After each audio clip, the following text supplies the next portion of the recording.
दोस्तों आज के इस वीडियो में हम लोग प्रश्नावली 3.2 के क्वेश्चन नंबर 3 को सॉल्व करेंगे। फ्रेंड्स आप वीडियो में एंड तक बने रहें ताकि आपको सवाल अच्छे से समझ में आए। तो चलिए फ्रेंड्स वीडियो शुरू करते हैं। जैसे कि आप देख सकते हैं यहाँ पर हमें क्वेश्चन दिया गया है, अनुपातों A1/A2, B1/B2, C1/C2 की तुलना कर ज्ञात कीजिए कि निम्न रैखिक समीकरणों के युग्म संगत है या असंगत है। यहाँ पर हमें 5 क्वेश्चन दिया गया है। हम क्या करेंगे, एक एक को सॉल्व करेंगे। फ्रेंड्स सबसे पहले हम ये समझ लेते हैं कि किन स्थिति में जो समीकरण होता है वो संगत होता है और किन स्थिति में समीकरण असंगत होता है। यदि A1/A2 बराबर नहीं है B1/B2 के तो इस स्थिति में समीकरण संगत होता है। यदि A1/A2 बराबर B1/B2 बराबर C1/C2 यानी तीनों आपस में बराबर है तब भी जो समीकरण है वो क्या होता है, संगत होता है। यदि A1/A2 बराबर B1/B2 बराबर नहीं है C1/C2 तो इस स्थिति में जो समीकरण है वो असंगत होता है। ठीक है। क्वेश्चन नंबर 1 में हमें दिया गया है 3x + 2y किसके बराबर है, 5 के बराबर। ठीक है, इसको हम मानेंगे समीकरण 1। उसके बाद दिया है 2x - 3y बराबर कितना है, 7। ये हो जाएगा समीकरण 2। ठीक है, यहाँ लिखेंगे A1 बराबर, ये A1 का मान होगा, ये B1 का मान होगा, ये C1 का मान होगा। तो A1 बराबर 3, उसके बाद B1 बराबर कितना हो जाएगा 2। उसके बाद लिखेंगे यहाँ C1 बराबर कितना है 5। ठीक है, समीकरण 2 से ये A2 का मान होगा, ये B2 का मान और ये C2 का मान। तो यहाँ लिख लेते हैं A2 बराबर कितना होगा 2, B2 बराबर कितना होगा -3। उसके बाद यहाँ पर लिखेंगे C2 बराबर कितना होगा 7। ठीक है, इसलिए A1/A2 बराबर, A1 का मान कितना है 3 और A2 का मान कितना है 2, ये हो गया 3/2। उसके बाद निकालेंगे यहाँ पर B1/B2, B1 का मान कितना है 2 और B2 का मान कितना है -3। ठीक है, माइनस को हम ऊपर कर देंगे तो -2/3। आप देख सकते हैं यहाँ पर कि A1/A2 3/2 है, B1/B2 -2/3 है। तो ये दोनों आपस में बराबर नहीं है। यहाँ पर हम लिख सकते हैं चूँकि A1/A2 is not equal to, यानी बराबर नहीं है किसके, B1/B2। ठीक है, हमें मालूम है कि इस स्थिति में जो समीकरण है वो क्या होता है, संगत होता है। यहाँ पर हम लिख लेते हैं अतः यह समीकरण संगत है। अतः यह समीकरण संगत है। क्वेश्चन नंबर 2 में हमें दिया गया है 2x - 3y बराबर 8। ये हो जाएगा समीकरण 1। उसके बाद है 4x - 6y बराबर कितना है 9। ये समीकरण कितना हो जाएगा 2। ठीक है, समीकरण 1 से ये A1 का मान, ये B1 का और ये C1 का मान यहाँ पर लिख लेते हैं। चूँकि A1 बराबर कितना हो जाएगा 2, B1 बराबर कितना हो जाएगा -3, C1 बराबर कितना हो जाएगा 8। समीकरण 2 से ये A2 का मान, ये B2 का मान और ये C2 का मान यहाँ लिखेंगे। A2 किसके बराबर है 4 के बराबर।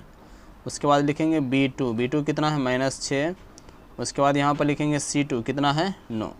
यहाँ लिखेंगे इसलिए A1/A1 का मान कितना है 2 और A2 का मान कितना है 4।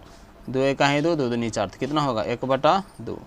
यहाँ लिखेंगे B1/B2, B1 का मान कितना है -3 और B2 का मान कितना है -6। माइनस कैंसिल हो जाएगा, 3 1 है 3, 3 दूना 6, तो कितना आ गया 1/2। उसके बाद लिखेंगे C1/C2, C1 का मान कितना है 8 और C2 का मान कितना है 9। ठीक है, यदि A1/A2 B1/B2 के बराबर हो जाए तो हम क्या करेंगे, C1/C2 को भी निकाल लेंगे। ठीक है, यहाँ पर आप देख सकते हैं कि A1/A2 1/2 है, B1/B2 1/2 है, लेकिन C1/C2 8/9 है। यानी A1/A2 बराबर है किसके, B1/B2 के, लेकिन C1/C2 के बराबर नहीं है। यहाँ लिख लेंगे चूँकि A1/A2 बराबर B1/B2 बराबर नहीं है किसके, C1/C2 के। ठीक है, हमें मालूम है कि इस स्थिति में जो समीकरण होता है वो असंगत होता है, ठीक है। इसलिए हम यहाँ पर लिख लेंगे अतः यह समीकरण असंगत है।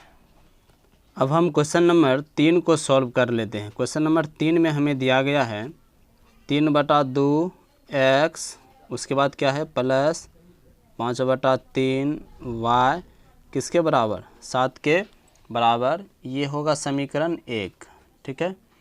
उसके बाद यहाँ पर दिया गया है 9x - 10y किसके बराबर 14 के बराबर। ये होगा समीकरण 2, ठीक है।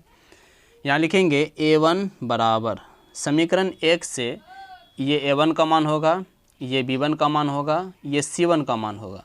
तो a1 बराबर कितना हो जाएगा 3/2।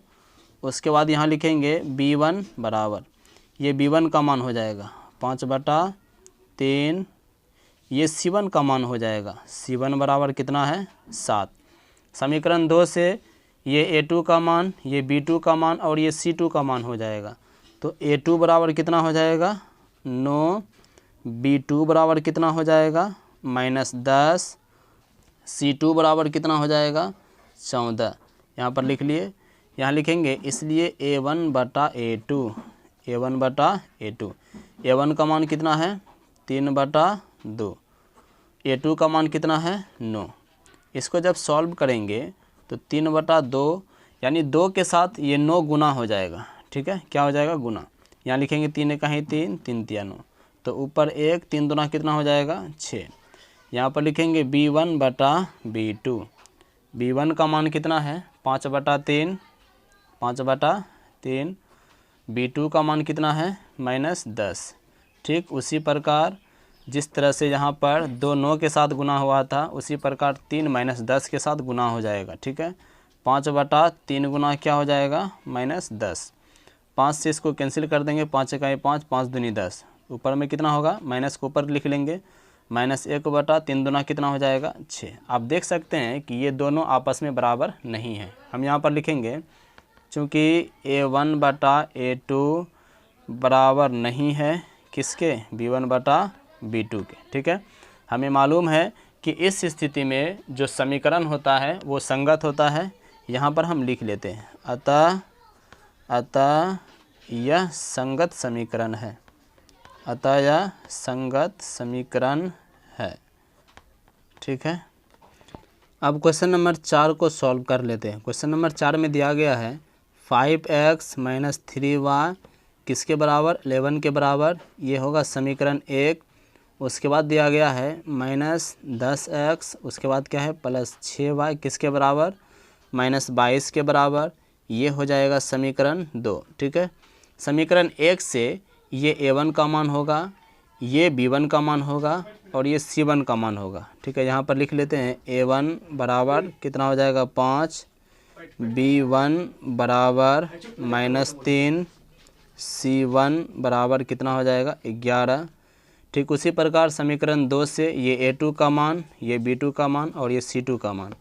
यहाँ लिखेंगे a2 बराबर -10, b2 बराबर 6 हो जाएगा। उसके बाद c2 बराबर -22। यहाँ लिखेंगे इसलिए a1/a2, a1 का मान कितना है 5 और a2 का मान कितना है -10। 5 का 5, 5 दूनी 10 कितना हो जाएगा -1/2। b1/b2 बराबर b1 का मान -3, b2 का मान कितना हो जाएगा 6। यहाँ कैंसिल कर लेंगे, 3 का 3, 3 दूना 6, कितना आ गया -1/2, ठीक है। c1/c2, c1 का मान कितना है 11 और c2 का मान कितना है -22। इसको कैंसिल कर लेंगे, 11 दूनी 22 कितना हो जाएगा -1/2। यहाँ पर आप देख सकते हैं कि a1/a2 -1/2, b1/b2 -1/2, c1/c2 -1/2। यहाँ पर लिख लेंगे चूँकि a1/a2 बराबर b1/b2 बराबर c1/c2। हमें मालूम है कि इस स्थिति में जो समीकरण होता है वो संगत होता है। यहाँ पर लिख लेते हैं अतः यह समीकरण संगत है, अतः यह समीकरण संगत है। अब क्वेश्चन नंबर 5 को सॉल्व कर लेते हैं। क्वेश्चन नंबर 5 में दिया गया है 4/3x, उसके बाद है +2y बराबर कितना है 8। ये हो जाएगा समीकरण 1। उसके बाद यहाँ पर दिया गया है 2x + 3y बराबर कितना है 12। ये हो जाएगा समीकरण 2। समीकरण 1 से ये a1 का मान होगा, ये b1 का मान और ये c1 का मान। यहाँ लिखेंगे a1 बराबर 4/3, b1 बराबर 2, c1 बराबर 8। समीकरण 2 से ये a2 का मान, ये b2 का मान और ये c2 का मान। यहाँ लिखेंगे a2 बराबर 2 हो जाएगा, b2 बराबर 3 हो जाएगा, c2 बराबर कितना हो जाएगा 12। यहाँ लिखेंगे इसलिए a1 बटा a2, a1 का मान कितना है 4/3 और a2 का मान कितना है 2। ठीक है, ये 3 2 के साथ गुना हो जाएगा। यहाँ लिखेंगे 4/3 गुना 2, इसको कैंसिल कर देंगे, 2 दूनी 4, ऊपर हो गया 2, नीचे कितना हो गया 3। यहाँ लिखेंगे b1 बटा b2, b1 का मान कितना है 2 और b2 का मान कितना है 3। ठीक है, उसके बाद है c1 बटा c2, c1 का मान कितना है 8 और c2 का मान कितना है 12। इसको कैंसिल कर लेंगे, 4 दूनी 8 और 4 तिया 12, कितना आ गया 2/3। ठीक है, यहाँ पर आप देख सकते हैं कि a1 बटा a2 2/3, b1 बटा b2 2/3, c1 बटा c2 2/3, यानी तीनों आपस में क्या है बराबर। यहाँ पर हम लिख सकते हैं चूँकि a1 बटा a2 बराबर b1 बटा b2 बराबर c1 बटा c2। ठीक है, हमें मालूम है कि इस स्थिति में जो समीकरण होता है वो संगत होता है। यहाँ पर लिख लेते हैं, अतः यह समीकरण संगत है, अतः यह समीकरण संगत है।